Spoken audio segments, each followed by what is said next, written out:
If you're currently in the throes of MCAT prep, you need to hear this. A lot of students forget that they should be taking a multifaceted approach to MCAT prep. There's the learning of science content, the practicing of analytical and reasoning skills, and the all too often underestimated psychological impact of preparing for such a high stakes exam. Well, on top of this, there's the physical prep students should be doing, like getting enough sleep and exercise and eating healthily. Well, here was some excellent advice on juggling all of the above is Clara Gillan, an experienced tutor and 100th percentile MCAT taker with a score of 526. Well, she's also the director of product at Med School Coach, so she knows her stuff. And today she's going to talk to us about the best way to prepare for the MCAT. All right, Clara, let's paint the scenario. I'm 3 months out from the MCAT and I'm sitting down to study for the first time. Where the heck do I start? Oh yeah, right. The classic conundrum. Yeah, so a few things. So first of all, you really want to start by making a study plan. Either making one, or sometimes there are resources you can use that will help you make one. Maybe you could get a tutor, or maybe you could talk to a friend, or there are some, online study plans that are good free resources. So that's a good thing to do for sure. And so that study plan is going to, include every day from like today up until the day you actually take the test, maybe with some breaks, of course. Yeah. So that's a big thing. And then otherwise, once you actually have a study plan, it's absolutely imperative that you do get started, because that is something, we see it all the time. It's like, okay, maybe you spend 2 weeks trying to get the perfect plan together because you're nervous and you are sort of terrified about what this is going to entail. So just get into it and you'll be better off. Get started, right? Okay, well, I've used 3 months as an example, but how long before the MCAT should students realistically start studying?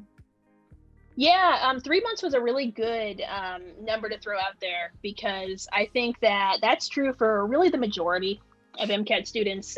3 to 4 months is very typical. Yeah. And it's a good amount, if you're studying over the summer, that's kind of the length of a summer. If you're studying over a semester, then it also fits. So that's great. You can definitely take longer if needed.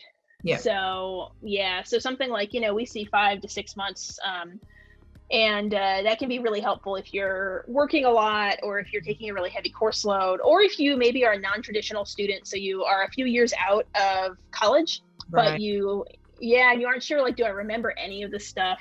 So 5 to 6 months can be good then, but I generally don't recommend any shorter than, say, 3 months, or much longer than 6. Okay.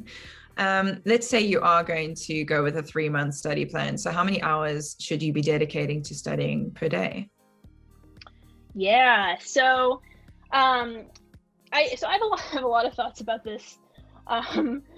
Basically, the one thing I want to say first off is not to overdo it in terms of hours per day. And I'm not even just saying that from like a psychological, like health and like physical health perspective, although that's important. But it's also that if you study more than like 6 or even 10 or 12 hours per day, you are not going to get very much out of it, right? You're just going to get exhausted. So so I never recommend anyone spending much more than 6. Okay. And of course, if you have like, one day you really need to catch up, or you have a lot of energy or something, you can totally have these like longer study days. But if you try to do like, I am way behind, I'm just going to do 12 hours a day for the next week, it's going to hurt you. Basically, like you're going to be highly, highly ineffective. So I would say 4 to 6 is really good. Certainly you can also take, about 1 day off a week, and not just have your life be all MCAT all the time. Yeah. All right. So walk me through the anatomy of a strong MCAT study plan. What mix of resources and strategies should it include? Yeah, so that's always a really tough question for students to tackle. Because like so often students are just sort of making their own study plan, and it's like how on earth do they know what to do? How do you know what's a good study plan and what's a bad one? Yeah, and a good study plan, first of all, like you mentioned strategies. So that's a really key part of any MCAT study plan is to include a strategy practice and like passage, MCAT passage practice. Mm. CARS is like the verbal reasoning style section of the MCAT. And that practice should be in your study plan regularly, Yeah. like at least every other day, ideally at first, even if you're only doing a little of it.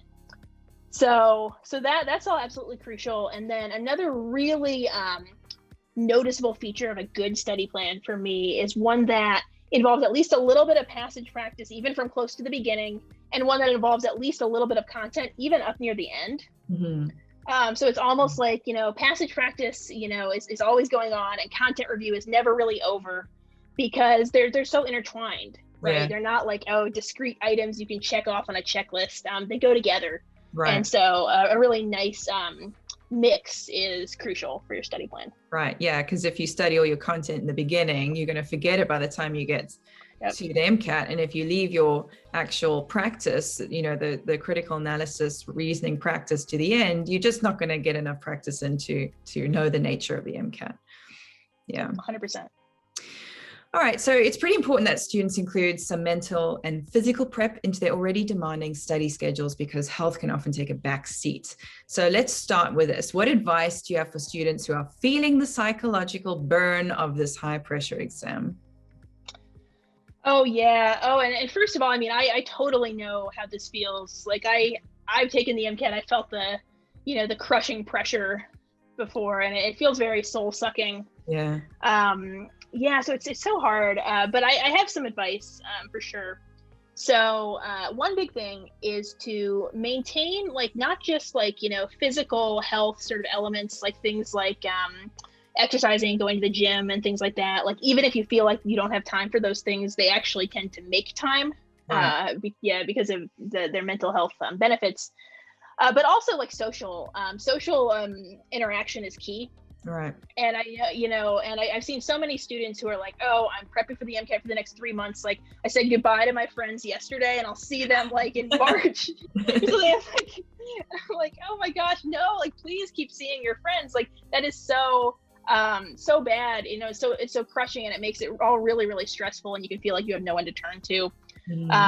So maintaining social interaction is huge. And then also, if you're feeling like a lot of psychological burnout, take a break. Yeah. So just take a break, take a day, take 2 days. It's better than trying to push yourself and then having a long, unproductive period. Right. Yeah. People forget to work with their bodies and their brains to achieve this thing, to learn all this content and to master all these skills. You have to work with your body. You can't just put your needs on the back burner, your social needs, your psychological needs, your physical needs. They're going to be there. And if you neglect them, your body's not going to be your ally in acing this exam. Yeah. So true. Yeah. All right. So on the subject of the physical health, what tips do you have for students, particularly in the days leading up to the exam, not getting hammered the night before being an obvious one? I could tell you some stories about, but no, that is a big one. But yeah, so many good tips. So, one big one, just get a lot of sleep. So yeah, and I know everyone says this, you hear this a million times, but it's one of those pieces of advice that is really hard to actually follow in practice.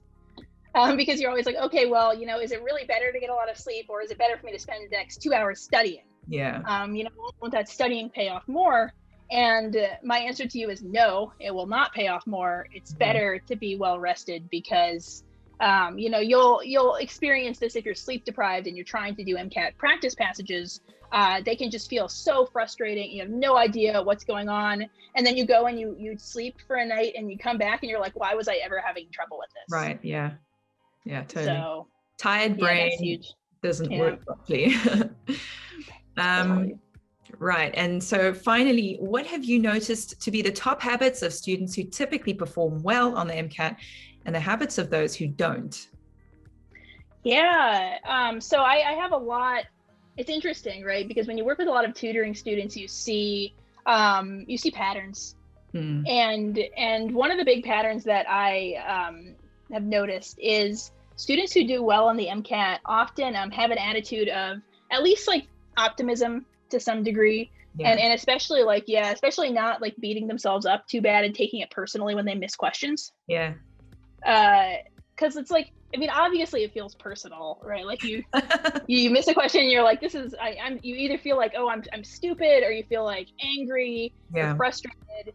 But the students, like overwhelmingly who I've worked with who have done the best on the MCAT will like miss a question and be like, oh, that's a bummer. I wish I got it right, but let me try to learn something from it, and then I'll move on and I won't bother myself too much about it. And that's the best attitude. Like, even if you literally take a practice passage and you miss every single question, you're still going to be better off if you review and learn something from every single one of those questions. You'll improve more than someone who got every single question right and then was like, oh, I'm done. Mm-hmm. Right. So be resilient, revise, don't take it personally, be optimistic.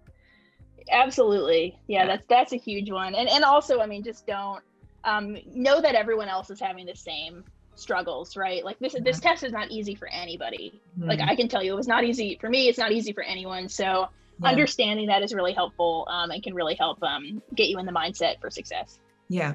And at the end of the day, even if you fail, you can always retake the MCAT. I mean, no one wants to go there, but you can. You're not going to die. You can always retake it. Oh yeah, so many people do. Totally normal. And I know a whole lot of people who retook the MCAT and now they're doctors. So well, there you go. Perfect. Yeah. All right, Clara, thank you again for some great input and some great advice on how to prep for the MCAT. Really appreciate your time. Thanks so much. All right. And there it is, MCAT prep made easy, courtesy of all-around MCAT super nerd, Clara Gillan.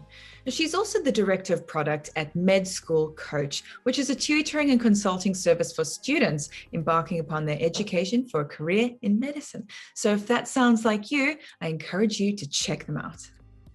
If you are preparing to take on the MCAT, make sure you get Brainscape certified MCAT flashcards in your corner.